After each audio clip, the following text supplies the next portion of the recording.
everyone, and welcome back to the EJ Sports Podcast. It's your host, E, with my boy Jay here. Hey.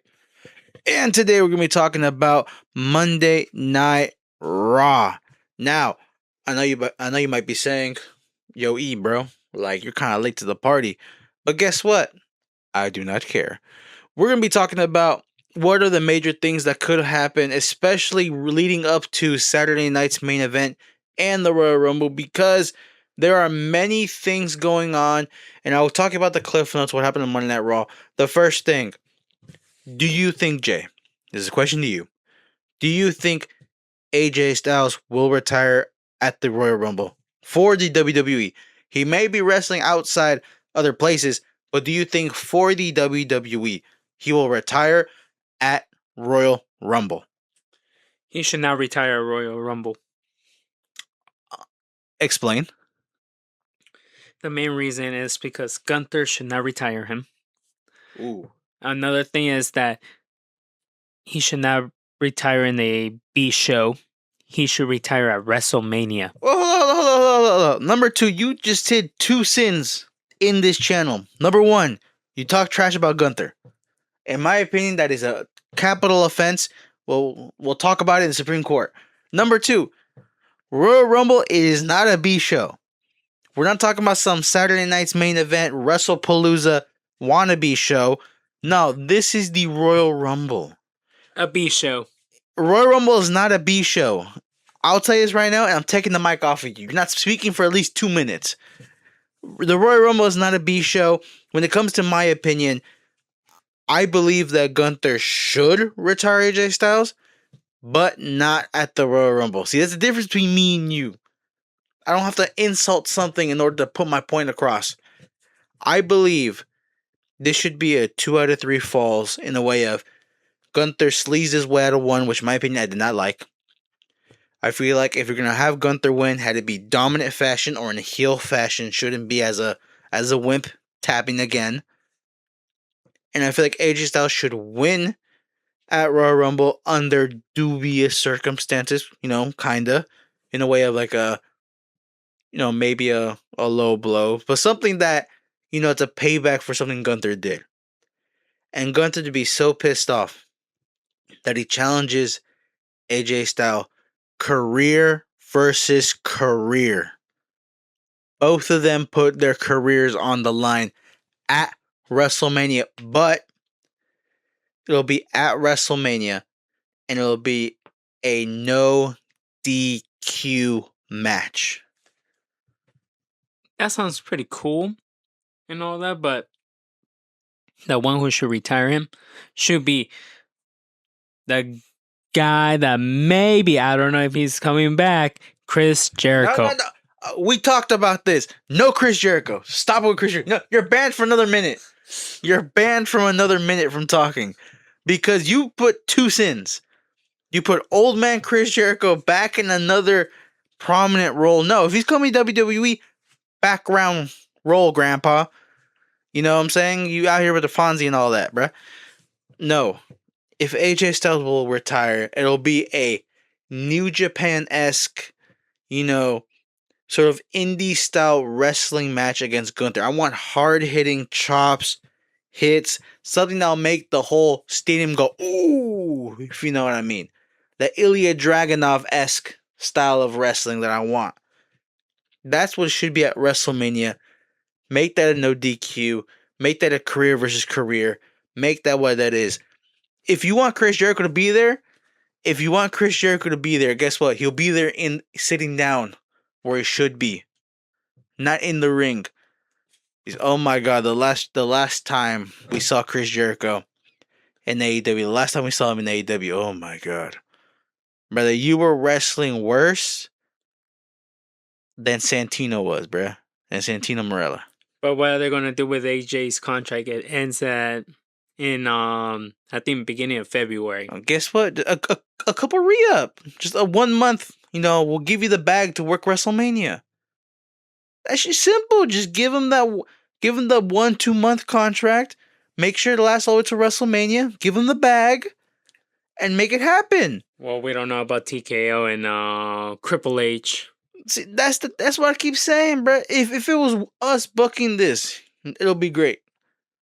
If they honestly, if someone like us who are not in the industry could see the potential from not doing the typical things that they're doing, then it could be simple. Somebody with his experience should be realizing that. But hey, another thing we want to talk about, and it's been confirmed in the last couple days that it wasn't as bad as we thought. Javon Evans got injured. At least it looks like he got injured against El Grande Americano. Again, El Grande is so great that it makes someone as puny, as small as Javon Evans look weak. That a simple shoulder injury, a simple concussion could take him out, bruh. That just shows me that Javon might not be the potential that we all thought he was. That something as small as a concussion, The Miz could fought through a concussion. Something as small as a shoulder injury. Seth Rollins, as much as we want to talk about the modern day Seth Rollins, he fought through a major shoulder injury. You're telling me a tiny little move? But Javon Evans going, ooh, ow, it hurts, cancel the match. Really? Come on, ref. It's not even the ref. The wrestler, in order for him to stay strong and to show that he didn't want it, he should have fought back. And be like, bro, no, get me in this match. It made him look weak. And it made him weak. And it made him be less than what I thought he was. I thought he might be main eventer. He's below the mid-carders. He's fighting with Kit Wilson. That's not good. For me, that's the way I see it. Because you know who else was like that? Who? The original Sin Cara. And guess where he went from? He went from main eventer to a top in the mid-card. To a jobber. To a jobber and working tag team matches at NXT. As a jobber. Not as a jobber, he was champion. No, whenever he went back to the main roster. No, he was fighting for titles for tag team. Because there wasn't any other ones. Well, that's their problem, not mine. So still a jobber. Well, yeah.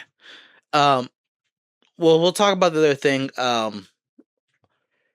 Natty Neidhart is back, and she turned heel on Maxine Dupree and made Becky Lynch champion again. I hate you, Natty Neidhart. It was the most obvious heel turn ever.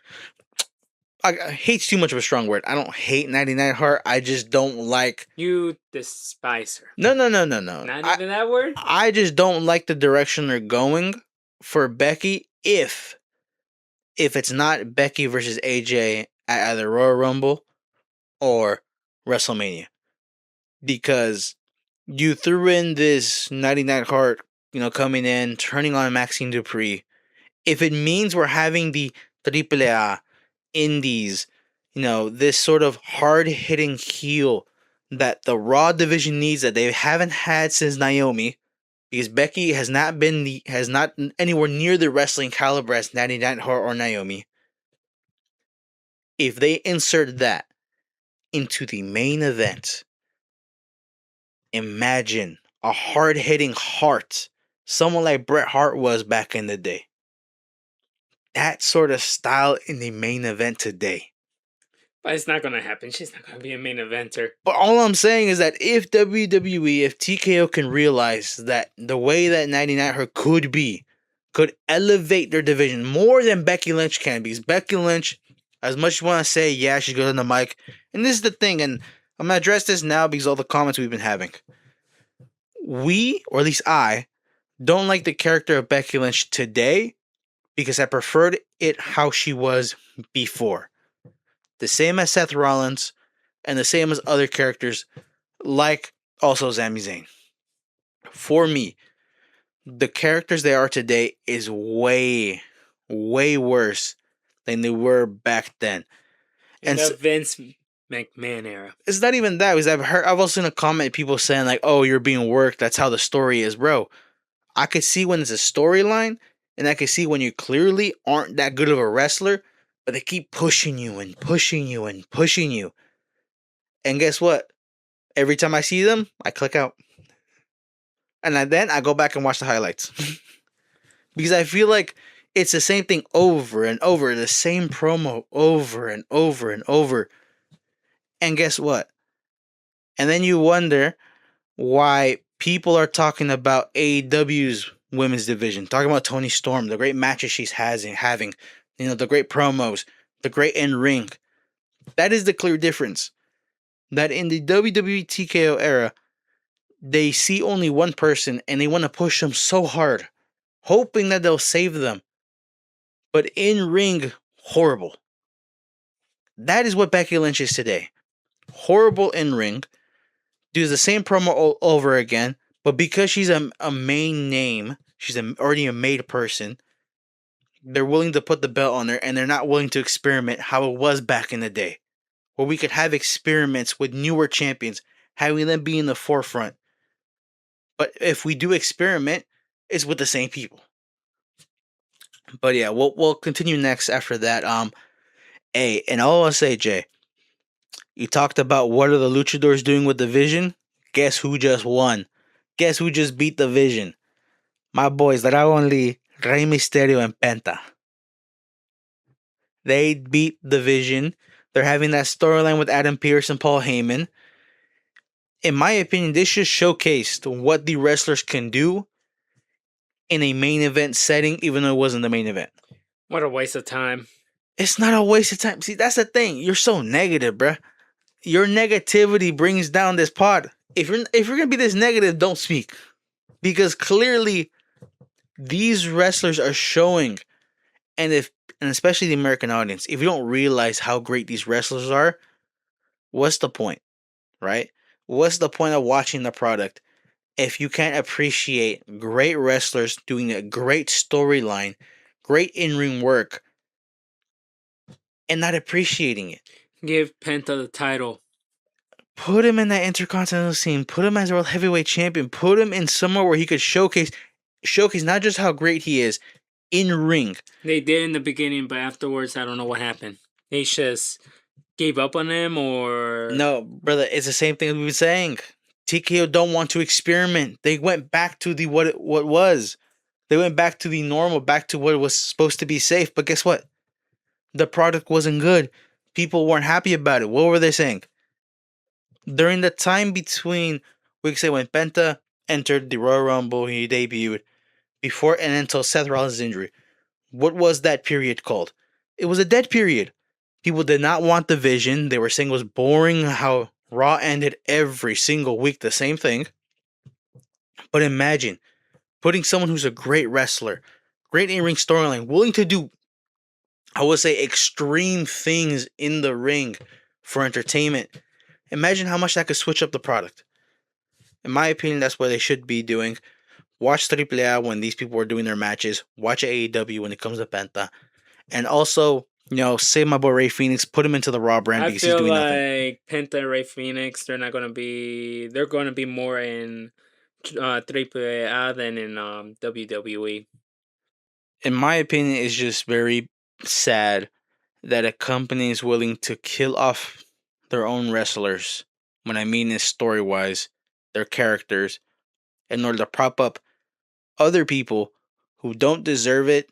Their prime was years ago, but because they're well known and because they're American or not Latino, hint, hint, Becky, Seth, we talk about Sami Zayn, Jey Uso, being these type of people, they'll put down, people who don't fit the mold, don't fit the mold of a WWE superstar.